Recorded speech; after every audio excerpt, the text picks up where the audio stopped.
आगरा के राजा मंडी बाजार को सुप्रीम कोर्ट के आदेश के बाद ध्वस्त करने की प्रक्रिया शुरू हो गई है। आपको बता दें, दुकानदारों ने इस पूरे मामले को खुद सुप्रीम कोर्ट तक पहुंचाया था। उनका कहना था कि भवन स्वामी जो है उनके द्वारा गलत तरीके से किराया वसूला जा रहा है और कई बार शिकायत करने के बावजूद भी कोई समाधान नहीं हुआ। सुप्रीम कोर्ट ने लंबी सुनवाई के बाद बाजार को ध्वस्त करने का आदेश दे दिया, जिसके बाद जिला प्रशासन की टीम ने मंगलवार सुबह बाजार की पैमाइश की। फैसले के बाद दुकानदारों में मिश्रित भावना है, कुछ में गम तो कुछ में संतुष्टि। दुकानदार चाहते हैं कि उन्हें किसी दूसरी जगह शिफ्ट किया जाए ताकि उनका रोजगार बना रहे। ये मामला करीब 60 से 70 दुकानदारों और लगभग 500 से 600 लोगों की रोजी रोटी से जुड़ा है। फिलहाल प्रशासन से स्पष्ट निर्णय का इंतजार किया जा रहा है। इसी खबर पर ज्यादा जानकारी दे रहे हैं हमारे संवाददाता। आगरा के सबसे व्यस्तम बाजार राजा मंडी पर इन दिनों संकट मंडरा रहा है, क्योंकि सुप्रीम कोर्ट ने एक आदेश दिया है। ये मार्केट जो बाजार है इसको ध्वस्त करने के आदेश दिए हैं। हमारे साथ राजा मंडी के कुछ लोग हैं, इनसे बात कर लेते हैं और जानते हैं ये पूरा प्रकरण है क्या। सर, क्या कहेंगे, क्या मामला है जो आपने सुप्रीम कोर्ट में लड़ाई लड़ी है इसकी? नमस्कार भैया, मैं मार्केट तरफ से किराएदार की तरफ से बतौर अधिवक्ता जो है वहाँ पेश हुआ था माननीय सर्वोच्च न्यायालय में। मामला ये है कि 1947 में जो है सड़क की जो है एक लीज जो है दूसरे पक्ष द्वारा ली गई।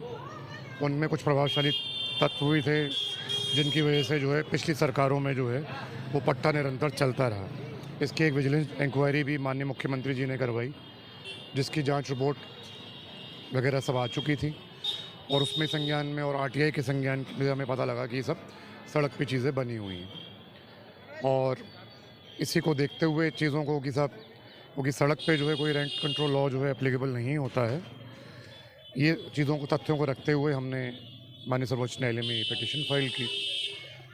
और उस पिटीशन के अंदर जो है तीनों पार्टीज़ को, स्टेट को, दूसरे पक्ष को और पिटिशनर को सुनने के बाद माननीय सर्वोच्च न्यायालय का सड़क में विहीन किया जाए, उसके बाद फुटपाथ रिस्टोर किया जाए, जितने भी खंभे वगैरह या पार्क की जगह जो भी है सारा जो है एंक्रोचमेंट वो सब हटाया जाए। इसमें बतौर स्टेट की तरफ से आगरा के विद्वान डीएम साहब का जो है एफिडेविट भी आया, जिसमें सारे तथ्य जो है माने गए। धन्यवाद।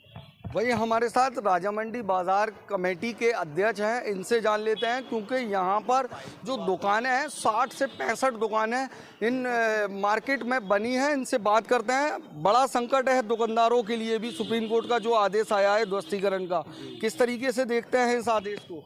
देखिए साहब, हम लोगों के लिए दोनों तरफ मरना था।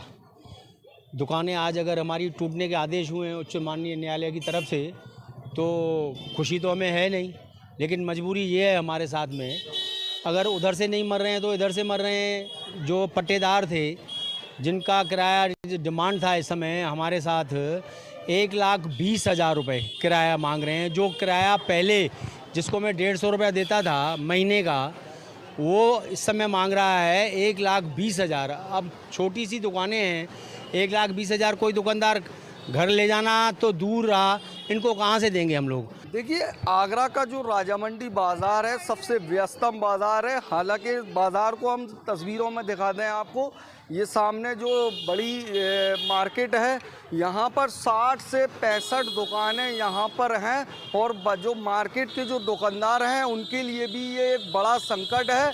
और यहाँ पर जो दुकानें हैं, दुकानों के ऊपर ही होटल का भी निर्माण करा रखा है। आप साफ तौर से तस्वीरों में देख सकते हैं, ये होटल है धर्म लाभ, ये होटल का ऊपर निर्माण हो रखा है। हालांकि सुप्रीम कोर्ट में ये मामला लंबे समय से चल रहा था, पट्टे का मामला था, लेकिन अब सुप्रीम कोर्ट के आदेश हुए हैं, इस दोनों ही मार्केटों को ध्वस्तीकरण के आदेश हुए हैं। हालांकि जो निर्माण यहाँ पर कराया गया है वह निर्माण भी इनलीगल बताया जा रहा है, अवैध बताया जा रहा है, जिसको लेकर सुप्रीम कोर्ट ने आदेश किए थे। और राजेश की टीम आज यहाँ पर पैमाइश करके गई है और राजेश की टीम सुप्रीम कोर्ट में ये रिपोर्ट लगाई, जिसके बाद यहाँ पर कार्रवाई की जाएगी। अपने सहयोगी उमर के साथ जीशान अहमद, इंडिया वॉइस, आगरा। अब रुक कर लेते हैं अगली खबर की। मथुरा के